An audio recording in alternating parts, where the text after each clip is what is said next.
देख रहे हैं इंडिया न्यूज। मैं हूं आपके साथ स्वाति ठाकुर। दिल्ली सरकार ने ग्रेडेड रिस्पांस एक्शन प्लान के अंतिम चरण के तहत केंद्र की वायु गुणवत्ता समिति द्वारा अनुशासित प्रतिबंधों को लागू करने का निर्णय लिया है। नया निर्णय सामने आया है और दिल्ली के पर्यावरण मंत्री गोपाल राय ने इसकी जानकारी भी लोगों के साथ साझा की है। आपको बता दें कि इस निर्णय के तहत सरकार द्वारा प्रदूषण रोधी उपायों को लेकर कई सारी समितियां, कई सारे गठन भी किए हैं। साथ ही साथ दिल्ली सरकार के 50% कर्मचारी घर से काम करेंगे, यानी वर्क फ्रॉम होम करेंगे। निजी कार्यालयों से भी इसका जो अनुसरण है उसे करने की सलाह दी गई है। साथ ही साथ दिल्ली सरकार द्वारा कई बड़े कदम उठाए गए हैं। उन सारे कदमों को हम आपके सामने रखेंगे, धीरे धीरे उन सभी कदमों पर चर्चा करेंगे। तो सबसे पहला कदम जो उठाया गया है उसमें है दिल्ली में जो हॉटस्पॉट पर वायु प्रदूषण को रोकने के लिए स्पेशल टास्क फोर्स का गठन किया गया है।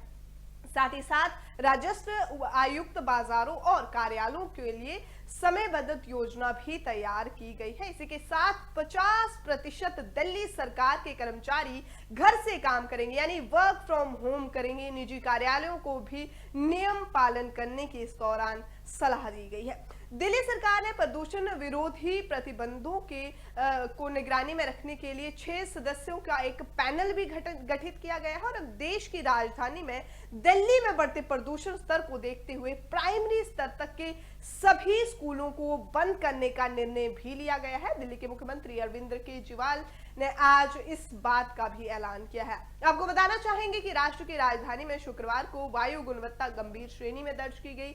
केंद्रीय प्रदूषण नियंत्रण बोर्ड यानी सीपीसीबी के आंकड़ों के मुताबिक, जो आंकड़े दर्शाए गए हैं उसके मुताबिक दिल्ली का समग्र वायु गुणवत्ता सूचकांक 9.30 बजे जो था वो 426 रिकॉर्ड किया गया, जो कि बेहद गंभीर श्रेणी में आता है। अगर हमारा AQI 400 से ऊपर जब दर्ज किया जाए तो वो काफी गंभीर श्रेणी में आ जाता है। वहीं आपको बता दें कि इसी के साथ साथ ये भी कहा गया कि सुबह 8 बजे जो था वो 92% जो था आर्द्रता इसमें दर्ज की गई। और आनंद विहार और जहांगीरपुर राजधानी में सबसे प्रदूषित जो स्थान रहे हैं इस दौरान, जहां पर AQI 400 से ऊपर इसका लेवल दर्ज किया गया है। आपको बताना चाहेंगे कि 471 और 485 भी AQI रहा है। जिन क्षेत्रों में गंभीर AQI दर्ज किया गया है वो है अलीपुर, जहां पे 475, अशोक विहार 470 वहां पर दर्ज किया गया है। बुराड़ी में भी 460 आंकड़ा लगभग हर जगह पर 400 से पार जा चुका है। नेहरू नगर की अगर बात करें वहां पे भी 482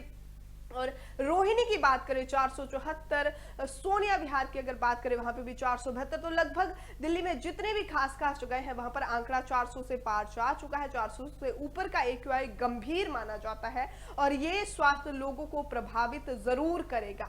और आपको बता दें कि मौजूदा बीमार वाले लोगों को तो इससे गंभीर प्रभाव देखने को मिल सकते हैं। लोगों को सांस लेने में दिक्कत आ सकती है। जो लोग पहले से बीमार चल रहे हैं उनके लिए ये बहुत ही ज्यादा खतरनाक हो सकता है, क्योंकि AQI लेवल जो है वो 400 के पार जा चुका है। इसी को देखते हुए दिल्ली सरकार द्वारा कई अहम निर्णय लिए गए हैं, जिनमें से विशेष है कि बच्चों के प्राइमरी तक के स्कूल बंद कर दिए गए हैं। साथ ही साथ वर्क फ्रॉम होम भी लागू कर दिया गया है। लेकिन इसको लेकर कई सारी और चीजों का ध्यान रखना भी जरूरी होगा, क्योंकि प्रदूषण फैलने की वजह सिर्फ दिवाली के पटाखे नहीं है, सिर्फ पराली जलाना नहीं है।